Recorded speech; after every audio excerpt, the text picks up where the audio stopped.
अस्सलाम वालेकुम दोस्तों। मेरी अगर वीडियो पसंद आए तो इसको लाइक, सब्सक्राइब और बेल का बटन ज़रूर दबा दें। एक टॉपिक है मेरा जिस्म और मेरी मर्ज़ी। मेरा जिस्म मेरी मर्ज़ी। इस वक्त बहुत सारी बातें हो चुकी हैं, वक्त वैसे गुज़र चुका है लेकिन इतना भी नहीं गुज़रा, अभी भी उसकी धूल बाकी है। तो आज मैं इस पर कुछ थोड़ी सी बात करता हूँ। ये मेरा जिस्म मेरी मर्ज़ी ये कहाँ से लिया गया? बेसिकली ये जो आवारा कुत्तियाँ होती है ना, बल्कि मुश्की कुत्ती होती है। मुश्की कुत्ती उसे कहते हैं जो बाहर पे आई होती है कुत्ती, और उसके पास पीछे जो है सैकड़ों के हिसाब से कुत्ते पीछे पड़े होते हैं, और फिर उसकी मर्ज़ी होती है कि वो जिससे के साथ चाहे तल्लुकात कायम कर ले। तो बेसिकली ये थीम जो है ये मेरा जिस्म मेरी मर्ज़ी वहाँ से लिया गया है। आप किसी मुआशरे में रहते हैं, उसके रूल्स आपको फॉलो करने पड़ते हैं। दो किस्म के होते हैं, एक वहाँ के मुआशरे के, वहाँ के अखलाकी रवायात वैल्यूज़ होती हैं। दूसरा जिस मज़हब से आप तल्लुक़ रखते हैं उसके भी आपको फॉलो करने पड़ते हैं।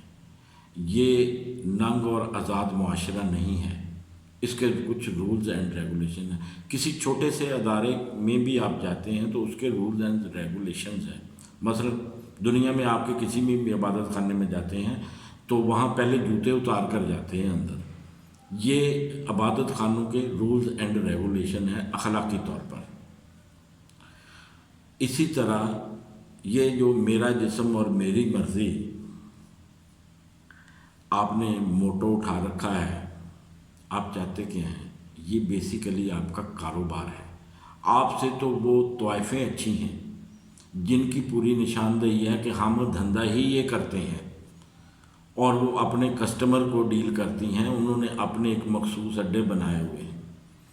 आप लोगों से फ़ंड लेते हैं, बेहयाई फैलाते हैं और इस किस्म के मोटो लेकर चलते हैं जो बेसिकली मुझकी कुत्ती का मोटो है, मेरा जिस्म मेरी मर्ज़ी।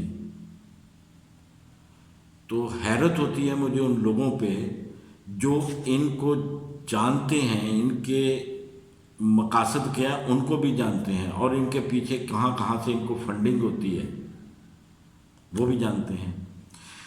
मक्खी की खसूसियत है कि वो सारी जगह को छोड़कर उस गंदे ज़ख्म पे जाकर बैठेगी। अगर आप इतने ही अच्छे हैं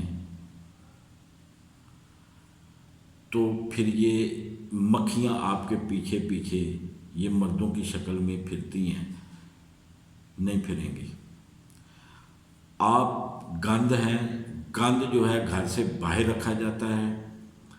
औरत तो एक मुक़द्दस रिश्ता है, एक मुक़द्दस रिश्तों में बंधी हुई एक औरत होती है। औरत का मकसद बेसिकली शर्मगाह है, और शर्मगाह तो जानवर भी अपनी ढांप के रखते हैं। और कीमती चीज़ जो है वो हमेशा चार दीवारी में रखी जाती है। उसको बाहर गलियों में नहीं सजाया जाता।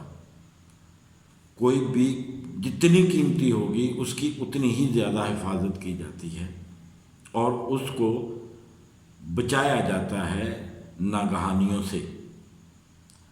ये आप कैसी औरतें हैं जिनके जो जानवरों से भी बदतर हैं, और कोई आपको पूछने वाला भी नहीं है आपका पीछे मोटो क्या है, आप लोगों को वर्गलाते कैसे हैं। आपको फंडिंग होती है, आपने NGOs बनाई हुई हैं जो इसी के इवज़ आपको पैसे देती हैं। आपका तो ये कारोबार और धंधा है।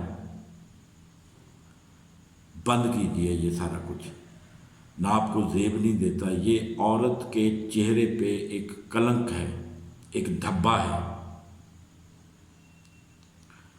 औरत इज़्ज़त की जगह है। आप इज़्ज़त अपनी करवाएं, लोग आपकी इज़्ज़त करेंगे। ये छोड़ दें, ये मुश्की कुत्ती का किरदार आप छोड़ दें। मेरा तो यही मशवरा है। बाकी आवाम आपको बेहतर बता सकती है कि ये जो मैंने बात की है ये गलत है या सही है। میں تو اس کو صحیح سمجھتا ہوں۔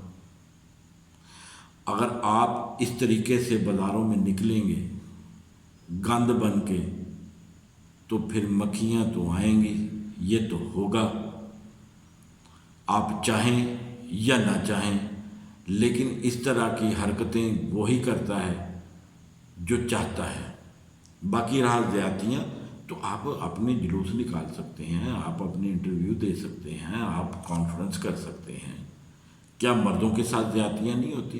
ان بیچاروں سے پوچھو جو گھر کا ایک ہی کمانے والا ہے اور جھوٹے مقدمے میں وہ جیل میں پڑا ہوا ہے پچھلے 10 سال سے 15 سال سے، ایک چھوٹی چھوٹی چوریوں کا نجائز چودھریوں نے وہ کیا ہوا ہے اس پہ مقدمہ، اس کا نانا نفاقہ اس کی اولاد رول رہی ہے۔